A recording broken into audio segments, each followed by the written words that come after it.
Bonjour et bienvenue à Moteur Action Inclusion, une série vidéo de Futur et Média, la plateforme éditoriale du Fonds des médias du Canada. Nous poursuivons cette saison 3 au cœur de Montréal. Nous allons y rencontrer des professionnels de notre industrie qui se dédient à la création de contenus jeunesse inclusifs, informatifs et variés. Les enfants aujourd'hui consomment plus de contenu que jamais. Alors comment s'assurer que ces histoires reflètent toute notre diversité ? Et de quelle manière soutenir ceux et celles qui en font leur mission ? Mes invités vont nous en dire plus. On y va.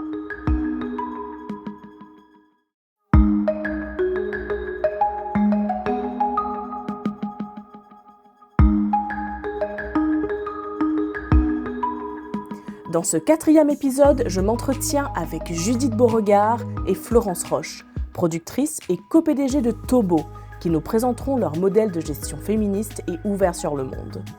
Nous serons rejointes par la suite par l'autrice et réalisatrice Maria Zarif, dont la série primée Dounia, puis le long métrage Dounia et la princesse d'Alep ont été accompagnés à la production par Tobo. Florence, Judith, bonjour. Merci beaucoup d'avoir accepté mon invitation. Alors, vous êtes toutes les deux avec Kathleen Farrell, les 3 fondatrices et co-dirigeantes de Tobo.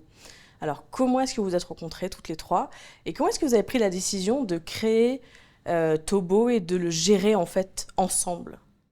Bien, à la base, on est des anciennes collaboratrices, donc des anciennes collègues. On a travaillé ensemble il y a de nombreuses années. Personnellement, je connais Kathleen depuis presque 25 ans, Florence depuis une vingtaine d'années. Donc, on était déjà collègues et lorsqu'une opportunité s'est présentée de partir une entreprise, on se connaissait bien, donc on savait qu'on avait des atomes crochus. Des valeurs aussi similaires, très importantes, et une vision commune sur les produits pour enfants. Donc, on s'est associés toutes les 3. Et on a poussé cette activité vraiment spécialisée jeunesse. C'est notre fil conducteur, un petit peu notre élément distinctif, que ça aille de l'interactif, de l'immersif et audiovisuel, et même dans les genres audiovisuels, on travaille sur différents genres, formats. Oui, et d'ailleurs, vous décrivez ce que vous faites comme des expériences numériques intelligentes. J'aimerais avoir votre définition. C'est quoi ça, exactement ? On essaie de vraiment approcher les contenus pour enfants. À nos yeux, c'est vraiment une responsabilité de produire des contenus pour enfants. Ce n'est pas des sous-contenus, c'est des sur-contenus. Oui. Il y a vraiment beaucoup de responsabilités et d'intentions aussi qu'on souhaite apporter à nos projets. Et avec le spectre qu'on couvre relativement large de types de contenus, on appelle ça des expériences parce que notre parcours a commencé vraiment par les jeux interactifs. Donc, que ce soit des jeux pour le web, pour les tablettes, pour les téléphones. On a poursuivi vers l'audiovisuel, donc c'est vraiment d'autres types d'expériences qui peuvent être du documentaire jeunesse, de la série d'animation et des films d'animation aujourd'hui. Et entre les deux, on a un autre dispositif. Judith, je te laisse en parler. Oui, c'est ça. On est aussi producteur d'expériences immersives. Donc, on a un dispositif qui s'appelle la tente à conte, qui est en fait un dôme gonflable dans lequel on fait des projections d'images, d'animations, et où on a un conteur en chair et en os qui vient raconter des histoires aux enfants. On a une 50aine d'enfants à la fois. C'est comme être dans une histoire plutôt que de se faire raconter une histoire. On la vit dedans. Et dans la façon dont vous vous décrivez aussi, j'ai remarqué quelque chose de qui m'a un peu frappée. Les numériques, avec le E accent grave comme dans mère.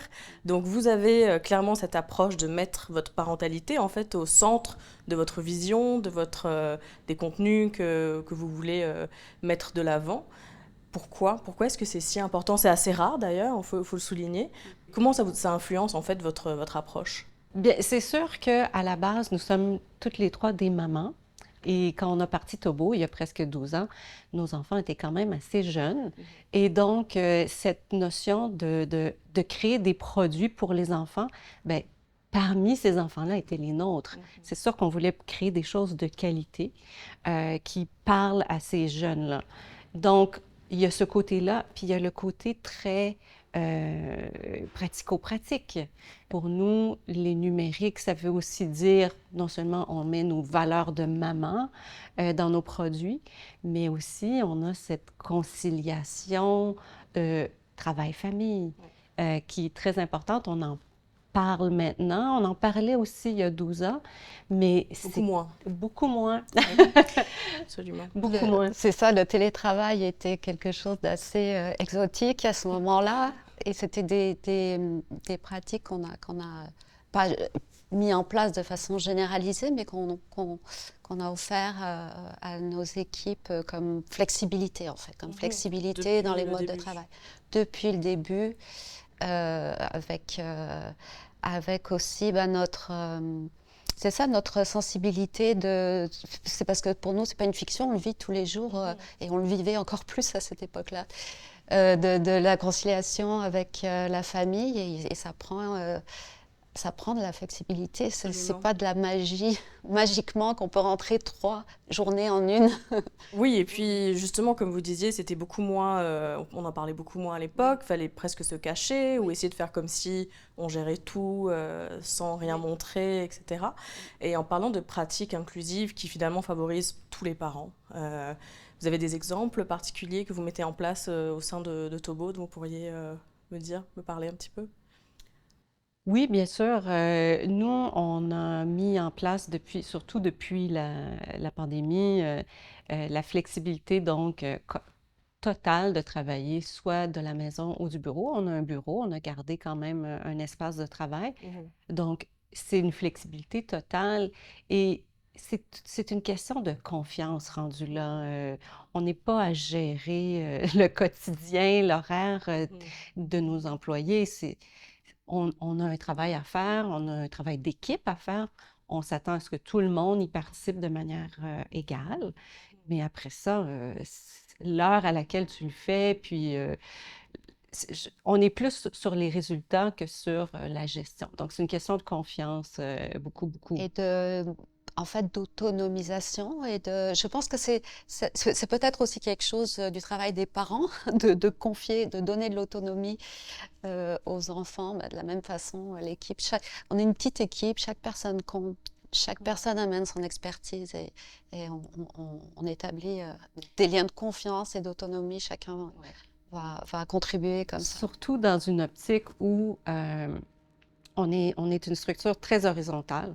Comme Florence dit, on est une petite équipe, on n'a pas de directeur, de vice-président. On travaille tous ensemble. C'est pas mal très... tout le monde sur le même pied d'égalité. Et je trouve ça intéressant parce que tout le monde met la main à la pâte et tout le monde peut participer de manière égale à la création. Parce que c'est ce qu'on fait dans la vie. On est producteur, donc on crée et tout le monde amène son grain de sel. C'est bien. Est-ce que vous diriez que c'est donc une vision managériale féministe? Est-ce que vous la décririez comme ça? Peut-être parce que c'est vrai que nous, on le voit moins de l'intérieur parce que pour nous, ça va de soi. Et puis, ça a toujours été notre approche, même la direction. On est en collégialité, on a toujours été un trio. On fonctionne comme ça, en triumvirat. Mais, donc, c'est souvent les questions nous viennent de l'extérieur. Mais qui est vraiment la directrice comme si c'était un schéma qu'on ne pouvait pas éviter, le schéma vraiment pyramidal. Qui reste la norme, finalement. Qui reste la norme, mais qui, de notre point de vue, en termes de valeur ajoutée, de contribution, de participation de tout le monde, est peut-être aussi à questionner. Il y a différents modes, en tout cas, qui peuvent être mis en place et qui peuvent, selon les organisations, s'avérer intéressants à explorer. Alors, c'est sûr, votre approche à Tobo est différente. Mais quand vous regardez en fait l'ensemble de l'industrie, selon vous, quels sont les défis qui persistent pour la pleine intégration des jeunes mamans dans cette industrie? Je pense qu'il y a des défis qui ne sont pas vraiment liés uniquement à l'industrie, mais il y a une espèce de déni général de la société, de l'accommodation d'une journée de 8 heures de travail avec toute la journée qui démarre avant, la journée qui démarre après, les transports, les médecins, en tout cas, tout ce qui est extra est comme dénié. Donc, évidemment, il faut essayer de le faire rentrer par défaut. Puis je pense que ça rend beaucoup de de parents très stressés, en détresse parce que ça ne marche pas. La réalité. Oui, et puis c'est vrai que j'imagine que beaucoup de familles aujourd'hui vont beaucoup plus vers la parité en termes de partage des tâches, etc. Mais c'est peut-être pas forcément reconnu ou accepté en tant que tel, encore du côté des industries de l'entreprise, quoi.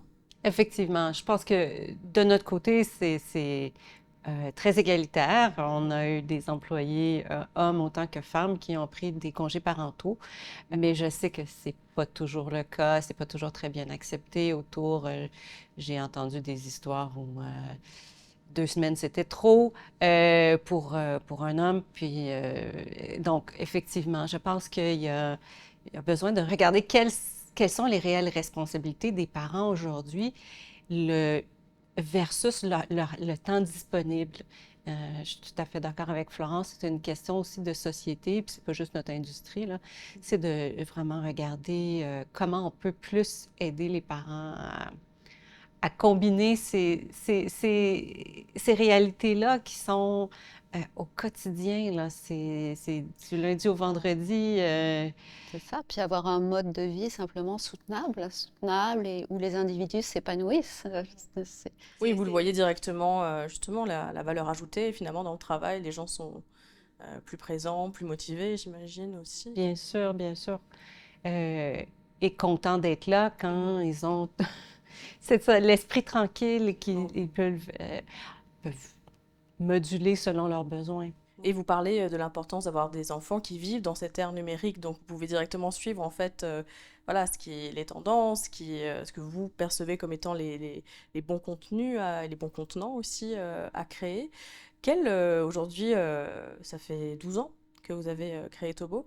Quel est le regard de vos enfants sur ce que vous faites et comment est-ce que ça enrichit ce que vous proposez? Ben, c'est sûr qu'il y a eu beaucoup de discussions autour des écrans. Donc, est-ce que les écrans, c'est mauvais, tout ça? De notre point de vue, c'est les écrans, c'est pas mauvais en soi. Ça dépend de ce qu'il y a sur les écrans.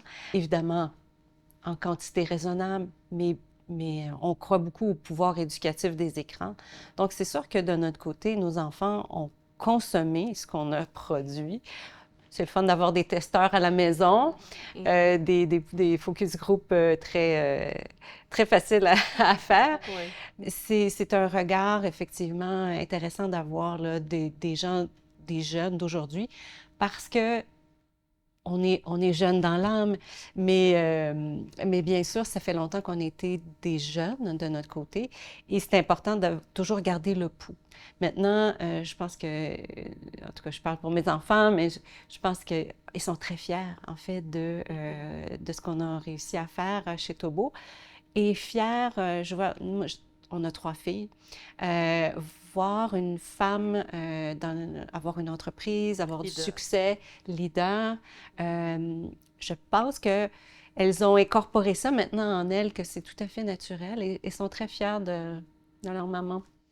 Ouais, il y a une petite anecdote que je partage, c'est que mon fils est grand maintenant et il est loin, on va dire, en termes de public cible, des publics qu'on adresse avec nos projets.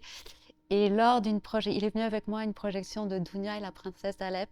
Et il est sorti vraiment les yeux dans l'eau et un grand sourire. Et pour moi, c'était incroyable. J'étais vraiment touchée que je ne soupçonnais pas qu'il allait être touché aussi par ce projet.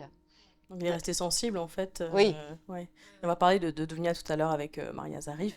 J'étais curieuse de savoir aussi comment, dès la conception, vous intégrez les enjeux d'inclusion et d'accessibilité, par exemple, par rapport à vos applications et vos expériences. Ben, en termes d'inclusion, de diversité, en fait, je pense que ça revient vraiment de notre côté on fait des contenus qui sont proches de nos valeurs. Alors, nous, c'est pas une stratégie sur 5 ans, on est très près de qui on est, des besoins qu'on voit. Ça fait pas des séries populaires qui vont faire du box-office, mais ce sont des projets qui viennent répondre, on croit, à un besoin, à qui on est, qui va refléter qui on est. Et donc, c'est un peu comme ça qu'on vient choisir nos projets en termes de contenu. Donc, ça fait partie, puis on intègre beaucoup les créateurs là-dedans. Puis évidemment, les choix de créateurs, c'est très large. Et donc, c'est tout naturel pour nous que ça inclut des créateurs, justement, de la diversité. Et justement, Tobo se distingue en fait justement par cette offre, ce portfolio que vous avez de contenu qui reflète toute la diversité d'ici, une certaine ouverture aussi sur le monde. Et comme tu viens de le dire, ça reste finalement minoritaire, ça reste relativement marginal. Selon votre expérience et ce que vous voyez tous les jours, pourquoi est-ce que ça prend tellement de temps à se généraliser, cette envie ou juste cette évidence en fait de créer des contenus qui reflètent toute la diversité d'ici? Il y a une chaîne de valeur, on est en lien à tout un processus, des organisations, puis ce n'est pas nous seuls, individuellement, qui pouvons toujours déclencher des projets. Il y a beaucoup de ports, de partenaires, des financeurs, des diffuseurs, des lieux de diffusion aussi. Donc, pour qu'un projet existe, il faut avoir réuni toutes ces conditions, convaincu beaucoup de monde, et parfois, c'est ça qui est un peu plus dur à mettre en place et qui se met en place peut-être aussi dans la durée. Oui, je pense qu'il y a un éveil qui se fait en ce moment, justement, sur la nécessité que les produits culturels reflètent la diversité de la société dans laquelle on vit. Et c'est sûr que ça prend plusieurs années de créer des projets comme des séries télé, des films. Donc, avant que ce soit vraiment, je pense que, comme Florence dit, il y a toute une chaîne aussi, là, et ça peut prendre plusieurs années avant de produire une série, un film. Donc, j'ose espérer qu'on va en voir de plus en plus parce que, justement, cet éveil-là qui s'est fait, il faut le dire, là, depuis seulement quelques années. Absolument. Tranquillement, la roue va tourner, puis on va arriver à en voir un peu plus. Oui, et puis que ce soit plus tellement cette équation de contenu de la diversité égale pas très rentable ou pas des gros chiffres au box-office. Il n'y a pas de raison finalement que ce soit pas le cas, mais donc encore oui, il y a que du ça chemin à vienne faire. des types de contenus qui sont beaucoup plus qui fassent partie du quotidien sans qu'ils soient même distingués finalement. Ouais, Mais c'est encore en cours, ça prend un absolument. petit Et moment. vous y contribuez de très belle manière. Bon, Judith et Florence, merci beaucoup d'avoir été avec moi aujourd'hui. On va enchaîner avec Maria Zarif qui va nous parler un petit peu plus du projet que vous l'avez accompagné à la production de Dounia et puis le long métrage donc Dounia et la princesse d'Alep qui a fait couler des larmes hein, apparemment. Merci beaucoup. De bonheur, de larmes de bonheur. Un important plaisir. Merci.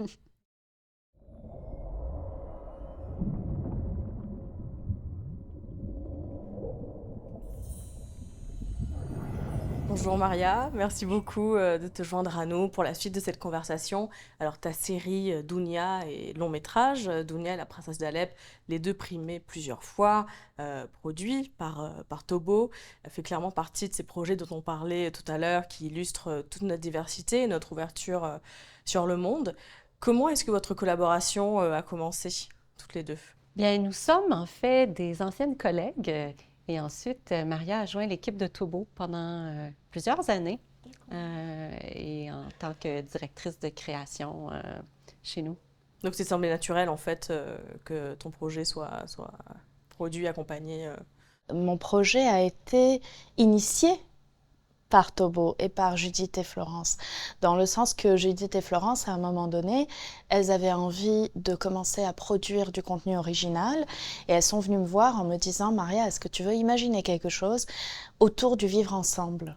Et c'est là que moi j'ai commencé à poser les bases de Dounia, puis on a commencé à le travailler ensemble parce que je considère vraiment que c'est un travail entre la créatrice et la productrice et puis à le développer tranquillement jusqu'à ce qu'ils deviennent ce qu'ils deviennent en fait. C'est vraiment un travail ensemble. Donc depuis la naissance du projet, vous êtes associés en fait. Absolument. Ouais. Dounia, donc c'est l'histoire de cette petite fille de 6 ans qui vit avec ses grands-parents en Syrie, à Alep, au début de l'histoire, et puis avec la guerre, on suit son parcours, le déracinement, toute la tragédie des réfugiés à travers le Moyen-Orient, puis l'Europe qui semble interminable, et pour finir l'arrivée au Canada. Donc tu as eu envie de raconter cette histoire-là. J'ai envie de te demander pourquoi l'avoir adressée spécifiquement à des enfants? Déjà, à la base, moi j'étais directrice de création chez Tobo, et Tobo fait du contenu pour enfants. Moi, personnellement, j'ai une prédilection. Je travaille sur des choses pour adultes, mais j'ai une prédilection pour le contenu pour enfants. C'est un public que je connais depuis des années, avec lequel je travaille, avec lequel j'ai fait des tas de contenus différents sur différentes plateformes avec Tobo. Et donc, à la base, nous, on s'adresse à un public qui, à la fois, a envie de découvrir, est prêt à découvrir, a envie d'apprendre et à la fois est complètement à cette virginité du regard, et puis on sait travailler avec eux, on aime et ça nous passionne. Donc à la base, c'était ça, c'était amener un sujet pareil, parce qu'on choisit... Qui est dur. Oui, qui est dur, qui n'est pas facile. Puis avec Tobo, c'est la direction qu'elles ont, mais moi, les projets que j'ai avec elles, c'est pareil aussi. On choisit des sujets qui sont pas souvent abordés pour les enfants, mais on considère qu'on peut les aborder, et puis on se donne ce défi-là. Donc il y avait un peu un défi là-dedans, d'y aller Absolument. là-dedans, ouais. Et Judith, qu'est-ce qui t'a le plus interpellée dans l'histoire de Dounia? Bien, si je reviens un petit peu à la genèse, Maria disait on a choisi de parler du vivre ensemble. À la base, c'est qu'on se souvient qu'à l'époque, il y avait eu une fusillade dans une mosquée à Québec. Et on s'est dit, ah, il y a quelque chose qui ne va pas là. Les gens n'ont pas compris quelque chose. Il y avait une espèce de montée de Islamophobe. l'islamophobe, raciste en général, et on a voulu comme un peu recadrer, dire, ces gens-là, là, ils ont vécu des choses difficiles, ces gens-là sont ici pour une raison. On voulait montrer un peu l'envers de la médaille, c'est-à-dire que les jeunes, dans les écoles, côtoient beaucoup de réfugiés, aucune idée Ce que ces personnes ont vécu. que ces personnes ont vécu. Et en même temps, les réfugiés se retrouvent dans des pays comme le Canada et leur réalité n'est pas à l'écran. Et donc, on a voulu comme un peu répondre à ce besoin-là de part et d'autre, de dire, ben, on va le mettre sur écran. Pour les enfants, c'est sûr, avec une certaine sensibilité. Puis je pense que Maria, tu sais, dans Dounia, c'est une des choses qui me touche toujours le plus, c'est que c'est une histoire difficile, bien sûr, mais avec tellement de lumière. C'est un film lumineux. Maria a réussi à trouver les paroles, les actions qui viennent, les personnages qui viennent raconter une histoire, oui, difficile, mais quand même... Avec ces moments de grâce. Avec des moments de grâce. Non, absolument. Et justement, pourquoi est-ce que c'est si essentiel d'exposer un jeune public, donc très jeune, hein, à des réalités complexes, à des réalités qui sont éloignées des leurs? Est-ce qu'il y a des risques si on ne le fait pas? Je pense que oui, effectivement, il y a des risques si on ne le fait pas. Je pense qu'on peut parler d'à peu près tous les sujets, mais c'est le comment. Et c'est là, je pense, est tout le défi, justement, pour des créateurs comme Maria, c'est de trouver cet angle pour parler des choses dont on a besoin de parler. Chez Tobo, on travaille en ce moment le développement d'une série pour adolescents sur l'anxiété. On parle avec notre série et film Frida d'intimidation, d'handicap, de résilience. Donc, on peut parler des sujets difficiles et c'est important de le faire parce que les jeunes sont des humains qui vont rencontrer des problèmes. Et si on ne leur donne pas les clés, justement, pour pouvoir faire face à ces problèmes-là, à travers les médias, quelle meilleure façon de le faire? Je trouve que c'est l'idéal. C'est l'idéal d'utiliser la puissance des médias pour les aider à traverser des moments difficiles. Oui, absolument. Et moi, j'ai envie de dire aussi, là où le danger de ne pas le faire, je pense qu'aujourd'hui, on a les médias, la télé, le cinéma, qui sont des médiums extrêmement puissants et qui sont les médiums finalement du scribe d'aujourd'hui ou de l'écrivain d'aujourd'hui, de celui qui a la place dans la société de faire des processus internes et externes et de réfléchir à des choses et puis de les redonner. Si nous, on ne le fait pas de façon à ouvrir le regard et à aller vers les sujets qui sont peut-être mis un petit peu de côté, un petit peu mis sous le tapis, parce qu'on est dans des logiques à la fois mondiales, à la fois commerciales, à la fois générales, à la fois systémiques, qui font qu'on a certains canaux qu'on ouvre et certains canaux qu'on ferme ou qu'on n'ouvre pas du tout, ben on ne fait pas notre travail. On ne fait pas notre travail finalement de porteur de la parole et de l'image. Donc nous, on essaye de le faire. Ce n'est pas toujours facile, mais on essaye de le faire et c'est nécessaire de le faire. Parce qu'il faut que la parole, elle ouvre au lieu de fermer. Et les enfants sont souvent justement un public complètement... dénués de préjugés la plupart du temps. Et est-ce qu'on sous-estime justement ce qu'ils sont en capacité d'écouter, de consommer, d'engranger comme information, comme histoire, comme réalité? 100%. De mon côté, mais là Judith elle va confirmer aussi, elle est 100%. Non seulement on sous-estime les enfants, on sous-estime tous les humains et tout le public en général. Mais ça, c'est un autre sujet. Le public, il est prêt. Quand on lui raconte des bonnes histoires, on sait lui raconter des bonnes histoires. C'est pareil avec les enfants. Quand on lui raconte une bonne histoire, quand on est crédible dans l'histoire, quand l'univers se tient, quand il est cohérent, l'enfant va aller avec nous et il a besoin de ça. Et il est capable de... Moi, je me souviens d'un truc qui m'avait beaucoup marqué il y a quelques années et qui a peut-être été à la genèse de ma façon de créer Dunia. J'avais vu une expérience dans un musée. Je ne l'avais pas vue, j'en avais entendu parler. Je pense que c'était en Europe quelque part, j'étais pas sûre où, peut-être en Allemagne. Ils ont pris le livre de la jungle par Disney, puis ils ont doublé chacun des animaux dans une langue différente. Et dans des langues pas habituelles.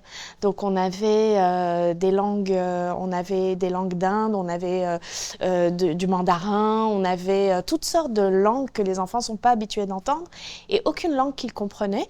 Et on a projeté le film avec pour chaque animal une langue différente et les enfants, ils ont adoré, ils ont écouté, ils ont compris l'intention, ils sont rentrés, ils ont embarqué. Moi ça m'a beaucoup marqué, je me suis dit d'accord.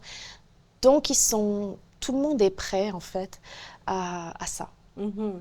Et Judith, de ton côté, comment ça se passe justement quand on accompagne à la production une œuvre qui dépeint une réalité qui est quand même très éloignée de la tienne? Tout à fait. C'est une question de confiance, c'est sûr. Un désir de rester dans l'authenticité et de faire confiance. Je veux dire, effectivement, c'est une réalité que moi, je n'ai pas connue mais c'est une curiosité, c'est de rester dans cette ouverture-là. Ensuite, de poser les questions aussi, de poser les bonnes questions. Dans Dunia, on s'est posé beaucoup de questions à savoir, est-ce qu'on peut montrer des armes à feu? On parle de guerre, on parle de migration. C'est difficile de ne pas montrer des armes à feu. C'est des questions qu'on se pose, mais et auxquelles on répond. Mais je pense que c'est vraiment juste rester dans l'ouverture et la confiance. Et je trouve que le résultat est là. C'est-à-dire que avec Maria, ça a été une superbe aventure. Qui se continue, en fait. C'est fantastique. Ouais. Et justement, Maria, qu'est-ce que tu as particulièrement apprécié dans cet accompagnement qui a été celui d'abord de la série et puis du long-métrage? Comme elle dit, en fait, une confiance aveugle. Dans ta vision? Dans ma vision, dans notre processus ensemble, aveugle, pas dans le sens naïf, dans le sens très, très avisé. En fait, Judith et Florence, et Judith beaucoup, parce que j'ai beaucoup travaillé étroitement, elle a cette confiance avisée de quelqu'un aussi qui a beaucoup de culture aussi, et qui connaît des choses, qui s'informe, mais parce qu'elle a de la culture, elle a la virginité de regard par rapport à ce que je lui propose, et puis elle va plus loin, puis elle intègre à elle les éléments que je lui propose, et les éléments de la culture syrienne, et de la culture de Dunia, et du vécu des réfugiés, et ça c'est cadeau et bonbon, c'est pas tous les jours qu'on vit ça. Là, il y avait une vraie rencontre de culture à culture. Ça, je l'ai beaucoup, beaucoup, beaucoup apprécié, beaucoup. Et puis après, avec l'équipe aussi d'animation, comme c'était déjà là, le ton était déjà là, donc tous les autres partenaires, je pense, ils ont compris cet esprit-là qu'on avait. je pense. Et ça, c'est vraiment, j'en suis très fière et je veux qu'on continue à faire ça comme ça. Parlez-moi de cette aventure, de la série au long métrage, parce que j'imagine qu'il y a des choix créatifs difficiles parfois qui doivent être faits, des choix de contenu éditoriaux. Comment ça s'est passé pour toutes les deux justement de faire cette transition-là? Bien, c'est sûr que ce n'était pas prévu. On a commencé avec une web-série, somme toute assez modeste pour commencer. Et on a eu la chance de rencontrer une maison de distribution française qui est tombée sous le charme de Dunia, qui a dit non, il faut en faire un long métrage et qui nous a donné les moyens pour le faire. C'est sûr qu'on a un petit peu contourné les systèmes de financement traditionnels. Donc, c'est un projet finalement fait avec très peu de budget, beaucoup de bonne volonté de tout le monde qui a donné du sien dans le projet, de Maria, l'équipe d'animation du coup à Québec. Mais c'est sûr, au niveau de l'histoire, Maria a brodé avec beaucoup de talent des nouvelles scènes, aller pousser un peu les personnages un peu plus en profondeur et tout ça.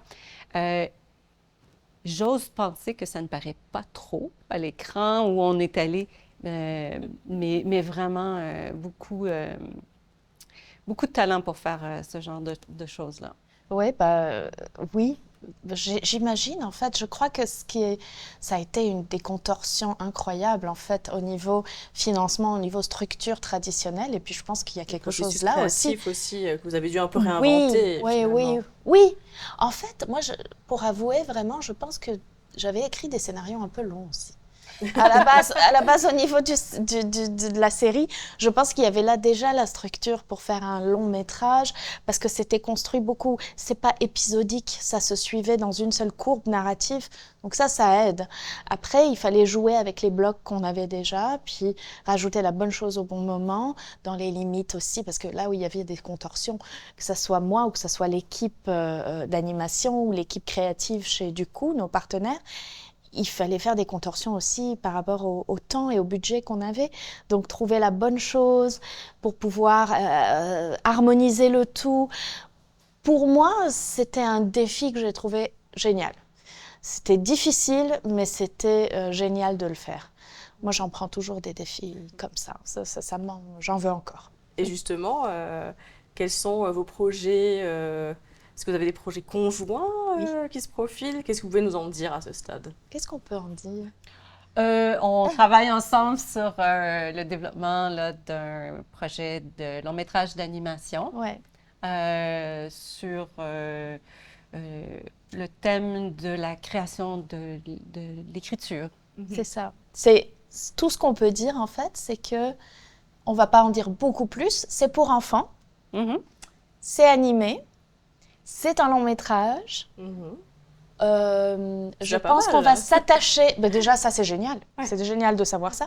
On va s'attacher beaucoup aux personnages. Puis ça se passe il y a très, très, très longtemps en Mésopotamie. Oh. Donc, voilà. Ça donne l'eau à la bouche. Et juste pour conclure, j'aimerais dans votre lecture à toutes les deux, on parle souvent du contenu pour enfants de ce genre comme étant un genre qui est à risque, qui fait face à beaucoup de défis dans les financements, dans les priorités souvent des diffuseurs.